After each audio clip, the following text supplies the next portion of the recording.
ça a provoqué. C'est que vous venez là 40 ans après, on vous dit parler de 40 ans de votre pays. Vous ne pouvez pas parler de questions monétaires. 40 ans après, vous êtes assis là, on n'a pas de monnaie. 40 ans après, vous êtes assis là. Nous avons un niveau d'endettement qui est tel que, je regarde l'autre jour, ils sont là, ils se privent, ils disent, ouais, on a un endettement, c'est de 40%, et tout ça, donc on est un pays bien géré. Ils ne savent pas que sur le plan économique, avoir un tel niveau d'endettement peut supposer deux choses. Non mais Yann, ce que tu ne leur dis pas, c'est que dans leur structure budgétaire, ils sont à peu de 52%, 52,8% exactement entre, n'est-ce pas, le service de la dette et la prise en charge du capital. Ils sont à 52% dans leur budget.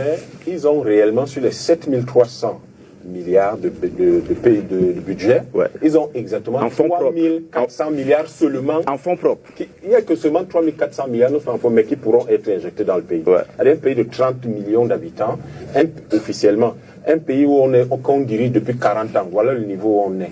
Si vous avez un tel niveau d'endettement qui paraît si faible, soit vous êtes tellement incompétent que personne ne veut vous prêter et vous ne savez même pas à quoi sert l'argent puisque vous ne savez pas qu'il faut créer des choses. Vous prenez un budget, les gens sont assis là depuis 40 ans, vous prenez le budget de 2025, aucune usine, on prévoit aucune usine, on va créer des emplois avec quoi?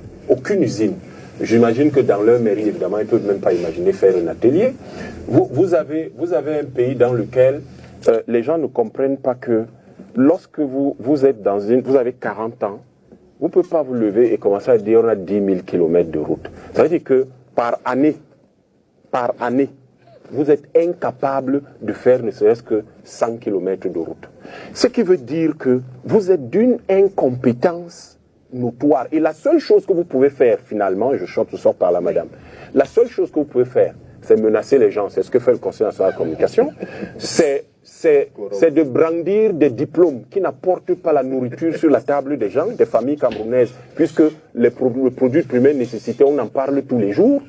C'est de venir bavarder en racontant comment vous êtes les seuls qui remplissez les conditions pour que les meetings se tiennent, et vous expliquez ça en disant que un parti politique qui a des députés, qui a des conseillers municipaux, qui a plein de juristes, le président lui-même est juriste, ils sont incapables de savoir comment on déclare une manifestation et que quand vous déclarez une manifestation, c'est à vous d'aller voir le commissaire de police. Le sous-préfet sert à quoi? C'est écrit dans quelle loi?